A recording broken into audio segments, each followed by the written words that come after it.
ദൈവം പ്രപഞ്ചത്തെ സൃഷ്ടിച്ചു. അതിനെ കരയും ആകാശവും സമുദ്രവുമായി വേർതിരിച്ചു. എല്ലായിടത്തും ഇരുട്ട് പരന്നിരുന്നു. പിന്നീട് ദൈവം പ്രകാശത്തെ സൃഷ്ടിച്ചു. വെളിച്ചം നല്ലതെന്ന് അവൻ കണ്ടു. ദൈവം കരയിലും വെള്ളത്തിലും ആകാശത്തിലുമുള്ള സകല ജീവജാലങ്ങളെയും സൃഷ്ടിച്ചു. അതെല്ലാം നല്ലതെന്ന് അവൻ കണ്ടു.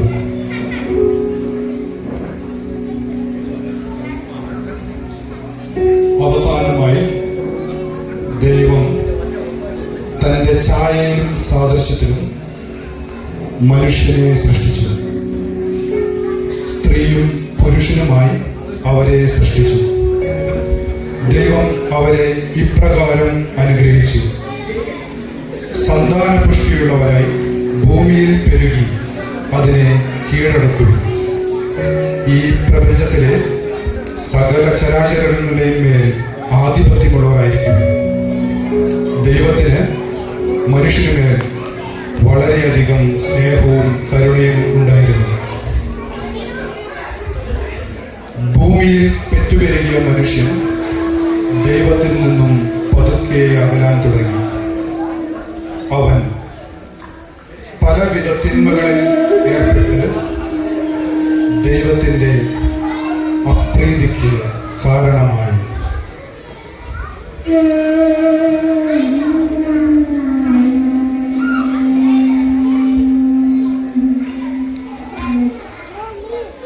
ദൈവം അവനുമേൽ കഠിനമായി കോപിച്ചു.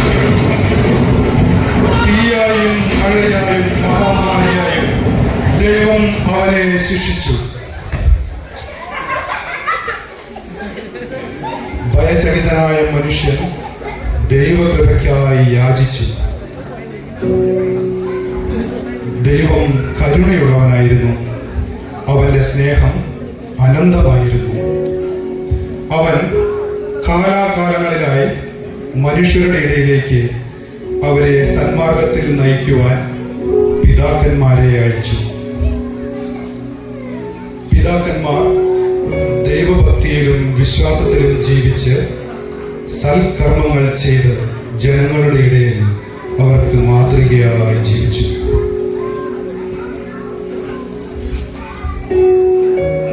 അബ്രഹാം ആദിമ പിതാക്കന്മാരിൽ പ്രഥമസ്ഥാനീയൻ.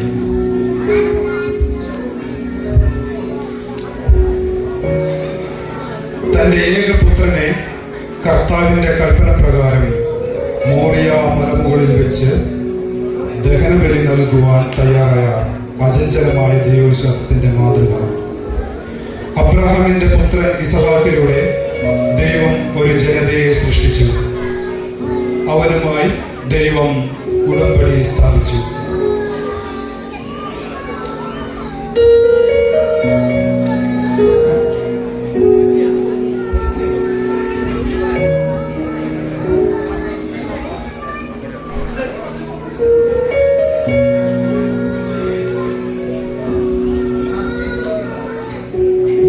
മോശ,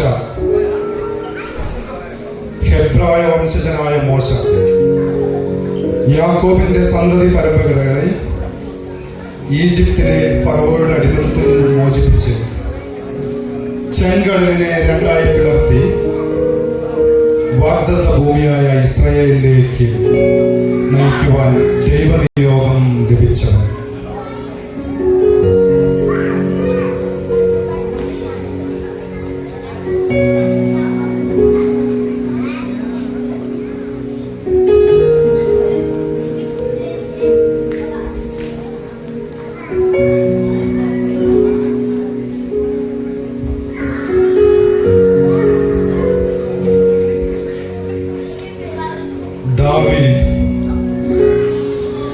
ജസ്സയുടെ ഇളയപുത്രനും ആട്ടിടനുമായ ദാവീദ് സാമുവേലിലൂടെ കർത്താവിനാൽ അഭിഷിക്തനായവൻ ഫിലിസ്ത്യനായ ഗോലിയാത്തിനെ കല്ലും കവണയും ഉപയോഗിച്ച് വധിച്ച് ഇസ്രായേൽ ജനതയെ രക്ഷിച്ചവൻ. കർത്താവിന്റെ ആത്മാവ് അവനിൽ ശക്തമായി ആവസിച്ചു. പിതാക്കന്മാരാൽ നയിക്കപ്പെട്ടിട്ടും ദൈവത്തിന് സ്വന്തം ജനതകളെ വീണ്ടെടുക്കാൻ കഴിയാതെ വന്നപ്പോൾ എന്റെ പുത്രനെ അവർ ബഹുമാനിക്കും എന്ന് പറഞ്ഞ് സ്വപുത്രനെ തന്നെ അവരുടെ ഇടയിലേക്ക് അയക്കുവാൻ ദൈവം തീരുമാനിച്ചു. ഇതോടുകൂടി രക്ഷാചരിത്രം ഇവിടെ ആരംഭിക്കുന്നു. രാജാവായിരുന്ന കാലത്ത് അബിയായുടെ ഗണത്തിൽ സക്കറിയ എന്ന പുരോഹിതനുണ്ടായിരുന്നു. അഹ്റോന്റെ പുത്രിമാരിൽപ്പെട്ട എലിസബത്ത് ആയിരുന്നു അവന്റെ ഭാര്യ. അവർക്ക് മക്കളുണ്ടായിരുന്നില്ല.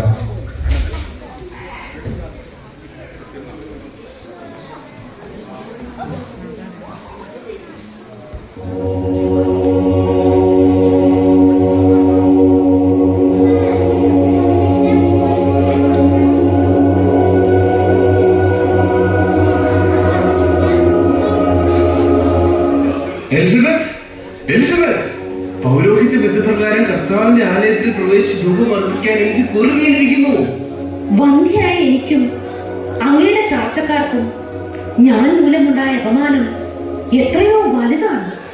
പക്ഷേ ദൈവം നമ്മളെ കൈവച്ചിട്ടില്ല. നമ്മൾ കർത്താവിന് മുമ്പിൽ കുറ്റമറ്റവരും നീതിനിഷ്ഠരുമായതുകൊണ്ട് ദൈവം നമ്മെ സ്നേഹിക്കുന്നു. എലിസബത്ത്,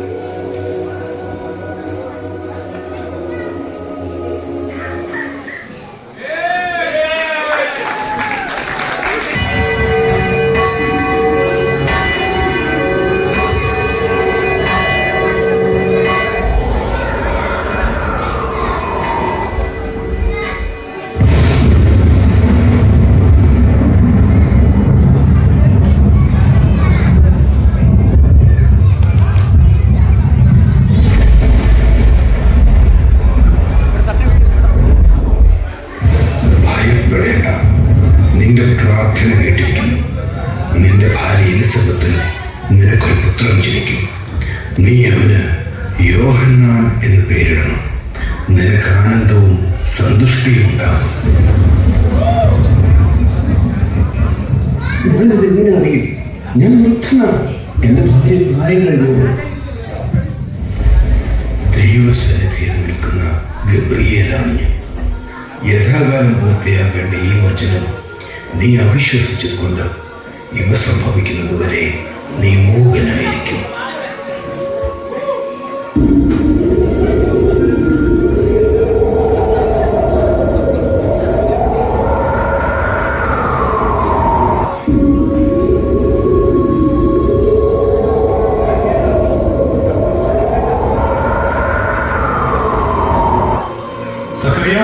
സക്കറിയ, ധൂപാർപ്പണം കഴിഞ്ഞിട്ടും നീ എന്റെ പുറകെ വന്നില്ല?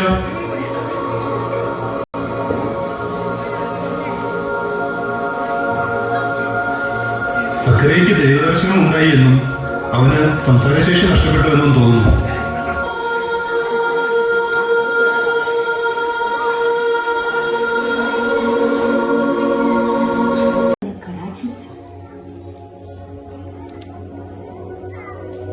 എലിസബത്ത്, എലിസബത്ത്,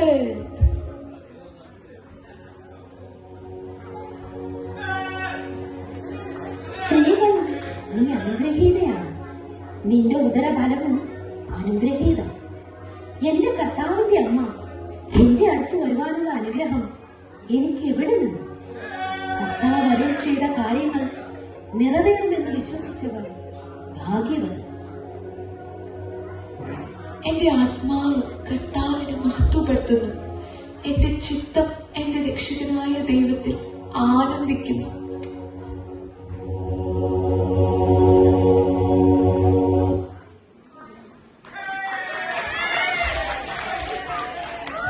അവർ കുഞ്ഞിനെ ദേവാലയത്തിൽ കൊണ്ടുവന്നു.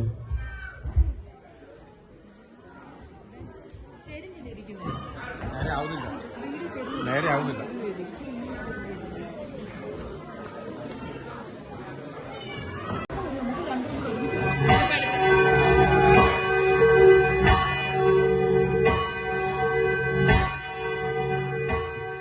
പിതാവിന്റെ പേരനുസരിച്ച് സക്കറിയ എന്ന് അവന് പേര് നൽകിയാലോ? കർത്താവിന്റെ കൽപ്പന അനുസരിച്ച് ഈ കുഞ്ഞ് യോഹന്നാൻ എന്ന് വിളിക്കപ്പെടണം. എലിസബത്ത്, നിന്റെ ചാർച്ചക്കാരുടെ ആർക്കും ഈ പേരില്ലല്ലോ. സക്കറിയ പേര് നിർദ്ദേശിക്കട്ടെ.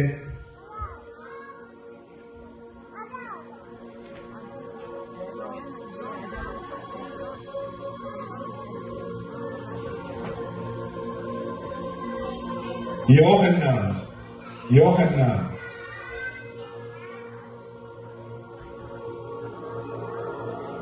ഇസ്രായേലിന്റെ ദൈവം വാഴ്ത്തപ്പെട്ടവൻ, അവിടുന്ന് തന്നെ ജനത്തെ രക്ഷിച്ചിരിക്കുന്നു. കുഞ്ഞേ, നീ കർത്താവിന്റെ പ്രവാചകൻ എന്ന് വിളിക്കപ്പെടും. കർത്താവിന് വഴിയൊരുക്കാൻ അവിടുത്തെ മുമ്പേ നീ പോകും.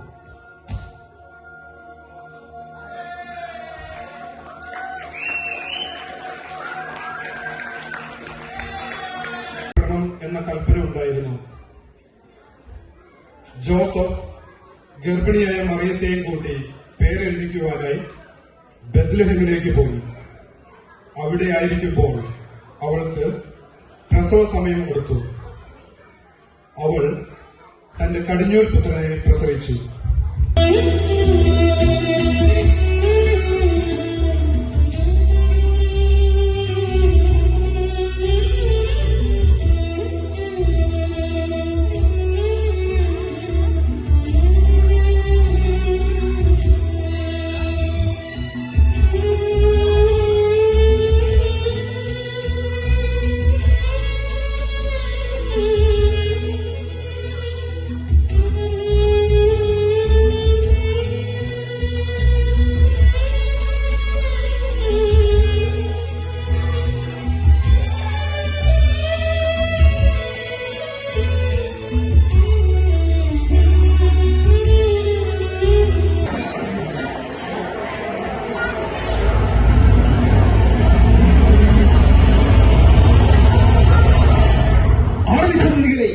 ആസന്നമായ ക്രോധത്തിൽ നിന്നും ഓടിയല്ലുവാൻ നിങ്ങൾക്ക് മുന്നറിയിപ്പ് നൽകിയതിൽ ആരാണ്? മാനസാന്തരത്തിന് യോജിച്ച ഫലങ്ങൾ പുറപ്പെടുവിക്കുകയും ഫലം നൽകാത്ത വൃക്ഷങ്ങളെല്ലാം വെട്ടി തീരറിയപ്പെടും.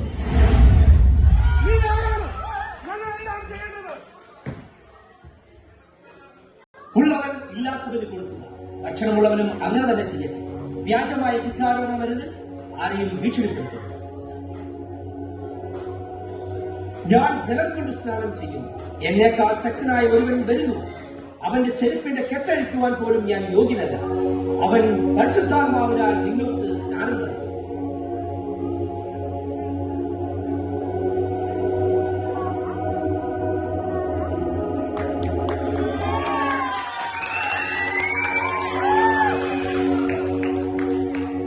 മുൻകൂട്ടിൽ പൂജാതനായ എന്റെ ചരിത്രം ഇവിടെ അവസാനിക്കുന്നില്ല. മാനവകുലത്തിന്റെ രക്ഷയ്ക്കായി എന്റെ പിതാവിന്റെ അഭീഷ്ടപ്രകാരം ഇന്നും ഞാൻ നിങ്ങളുടെ ഇടയിൽ ആവസിക്കുന്നു. എന്നെ അറിയുവാനും